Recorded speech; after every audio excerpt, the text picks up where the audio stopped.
What's happening, everybody? Welcome back to Sport. Today we're going to talk about everything that entails with Orochi Chris, an absolutely amazing character, but I don't think the strongest character that we've gotten, especially compared to EX Shermie, but still nonetheless a very unique character amongst all the other characters in the game. So what makes this character, what makes him different than the other characters that we've gotten in the past? Well, actually, it's also a little bit similar to characters we've gotten in the past due to the fact that he does have a built-in explosion. But the thing about the character, guys, is just like Shermie, they had this little effect, this stigma, right? And with Chris, he will apply darkness stigma that stacks up to 10 times upon landing attack while charging his active skill 3. What that means, guys, is while you're holding his third skill, which is a charge skill, he will start stacking this darkness stigma, and you want to make sure you get to 10 because whenever you do, you're going to do a whole lot more damage, as we'll read further on.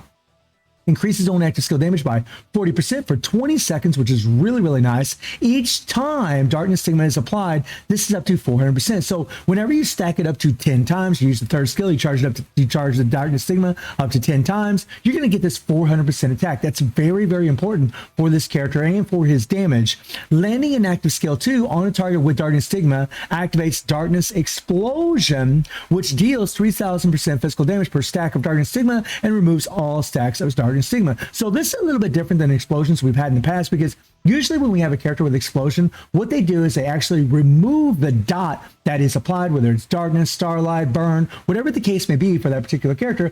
Whereas with Chris, his darkness stays applied. He doesn't remove the darkness. What he does is he just removes those stacks of darkness stigma. So you're just going to keep restacking it with the third skill and with the default in order to do the most damage. It's actually really, really cool and very, very different amongst all the other characters in the game. That's really, really awesome. And I like that they did that, right?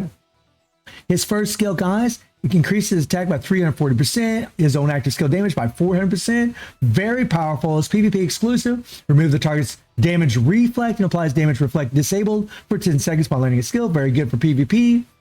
And then his second skill, he does have 4 seconds of hyper armor. He increases critical damage by 300%, which is awesome. To deal 5000% physical damage upon landing a skill on a darkness enemy is very potent, and it's an interrupt skill, okay? Whereas the first skill is not. And the third skill does give him super armor when he does charge, which is really, really good. Decreased damage received by 80% during use, which is awesome. So even if your hyper armor is gone, you'll still get this decreased damage received by 80% whenever you use that third skill. That's going to be really, really potent for PvP as well as some PvE game modes. And then he applies fear to all enemies on the screen, which is very powerful. And then on his third skill, he decreases target defense by 80% for 12 seconds, and he resets the skill upon use when you're charging with a cooldown time of 10 seconds. And when it's fully charged up, you get an increased target damage received by 100%. So this is going to make him a really good support with the decreased defenses built into his kit and the increased target damage received, which is actually really, really good. So even at level 90, guys, he's going to be a really useful character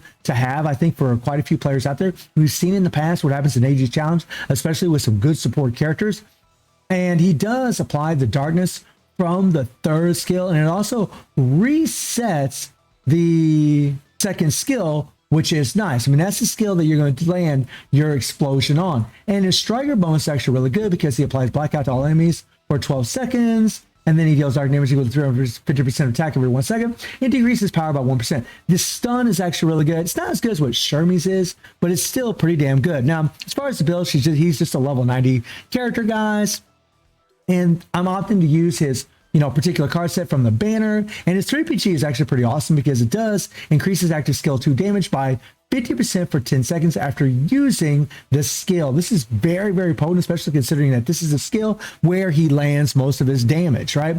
Now, I am using this blast card that does increase blast skill damage by 30%. His second skill is a blast skill, and I found from the bit of testing I've done with the character that this seems to be a really good card for him, especially compared even to some of my other transcended cards. And it also increases attack, tap, fire, critical damage by 10.6%. And I'm pretty sure that is having an effect as well. But so far, it seems to be a very, very good card for him. And the increased attack is actually really good. Also, if you have this card, increase extreme fighter attack by 30%. Very, very potent for a character with explosion. It's really weird because with Shermie, it didn't really work out as well, at least in the testing that I did. But for Chris, it seems to be slightly better to use this in a little bit of testing. that I've done. He also has a really great leadership with increased purple attack by 65%. That is potent. So let me show you guys what I'm talking about whenever you play with Chris, right? This first little thing, I'm just going to show you exactly what you really want to do. So you want to start off with the second skill. That way you get your hyper armor up, and because it's going to get reset anyways from your third skill, but you want to hit your second skill, and then you want to hit your first skill. So it's literally second, first, and then you want to hold down the third. Now, when you hold down the third, you'll notice that there's a stack up here of 10. You have to hold down the third long enough in order to get that full stack. That way, when you hit the explosion, right, the second skill, it removes it and you'll do a bunch of damn damage with all that stigma applied. Now, let me show you something else. So whenever you hit the default, right, you'll notice you got 10 stacks right there, right? So after the default, when you hit the second skill, boom, you'll get that explosion again.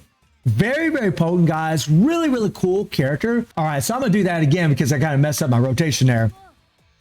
But anyways, you know, the way this character is set up, you know, you really want to make sure that stigma is fully charged, right?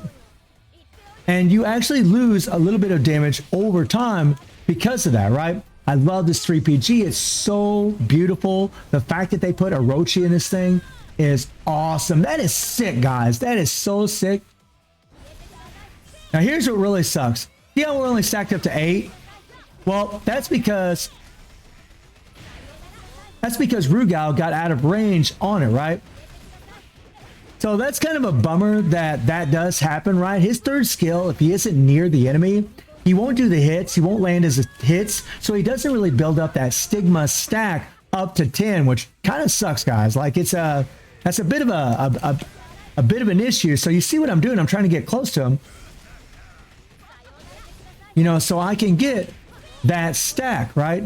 Now it is nice that the skill that gets reset is the skill with hyper armor. It makes him a lot easier to play than, say, other characters, aside from the fact that you do got to charge that third skill up.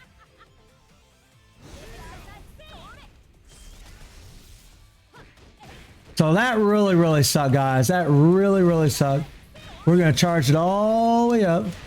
We're going to hit the default here.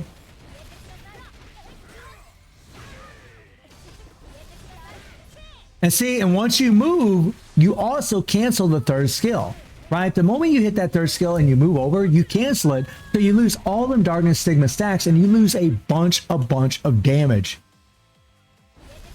I mean, it's kind of like he's one of those characters that has to be played really, really properly. And you also have to kind of hope for some good luck, my friends, because if you don't get that luck, right, if you're not able to get those stacks all the way up to 10, he just isn't going to do near as much damage. So it's really, really annoying whenever you're charging that third skill and Rugal moves out of the way or your opponent moves out of the way and you don't get those stacks. That really sucks. So look at this. Like, we got to run over here. We got to make sure. And see, it's just, it can be pretty annoying, honestly, to play with the character. I'm not even going to lie, guys.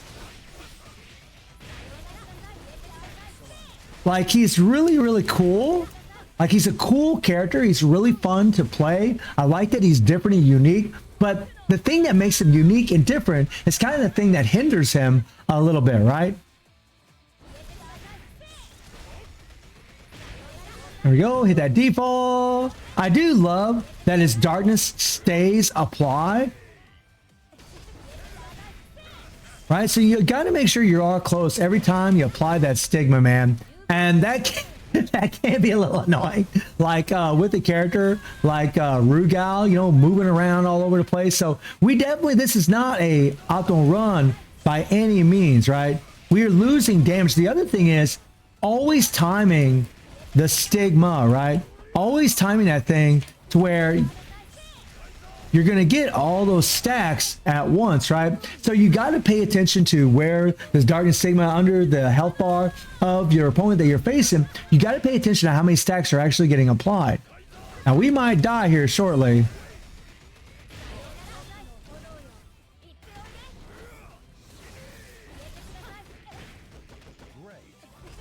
Okay, charge that thing all the way up. So, I mean, you know, I mean, this isn't a perfect run by any means, guys. We've had quite a few mistakes. He can definitely do more damage than this, but I'm just trying to show you guys the realistic truth about a character like Chris. Now, his immunity is pretty damn sweet. There, I actually let the third skill run too long because I'm actually... And boom, right? 56 billion, guys. He can definitely do more than this. If I had a really good run, I probably could get maybe 65, maybe 70 billion in all honesty, guys. But this is just the thing about the character. You know, that third skill can get canceled easily if you move. He can lose a lot of damage because it doesn't have a lot of range. It doesn't have a lot of AoE. So like if Rugal or your opponent that you're facing is moving out of the way, you're just going to lose all those stacks and you're not going to be able to do as much explosions, which you'd like to, because you're not going to have as much darkness stigma applied. It's really like it's one of those things that really is great about the character, but also sucks at the same time. It's kind of one of these situations with him. But I like that Netmarble is trying to do different things. I like that they're trying to do different things with these characters' skills and kits. It's pretty damn awesome. But I really wish, I think a couple things that would really help Chris is, one, if his stacks would apply to all enemies no matter what, if he hits the third skill, right? But at the same time, if he, or maybe just do it like in PvE and PvP, it wouldn't work out that way, right? The characters could still be far away, and then the third skill wouldn't apply them stacks. I think that would work out pretty fine if you just set it up for PvE where the third skill would apply stacks no matter what. Whenever you hit the third skill, you didn't have to land attacks, right? That would actually help him tremendously. It would eliminate a lot of RNG as far as playing with the character. Also, it'd be nice if we could stack up to 10 stacks a little bit faster. That would actually aid in his damage over time. But other than those couple things that I just mentioned, guys, I think Chris is pretty damn awesome. Like, he looks awesome. He looks like a total badass. I love the fact that his 3PG turns into a Orochi. That is, well, it's godly, guys. It's just absolutely amazing that they did that. I'm so happy for that, but I really wish they would kind of, you know, adjust that third skill a little bit to where it would apply a little bit more AoE in the game modes, you know, especially in PvE game modes, or even make it to where you can move around using the third skill, where he actually kind of slides forward or something whenever you're using the third skill. Like, that would be a little bit better for the character. But guys, let me know what you think about Orochi Chris. And I do stream on Twitch at 9 p.m. GD plus 7 time. The link is in the description below. And I hope you enjoyed the video. Thank you for watching. Y'all take care and have a good one. See everybody. Take care.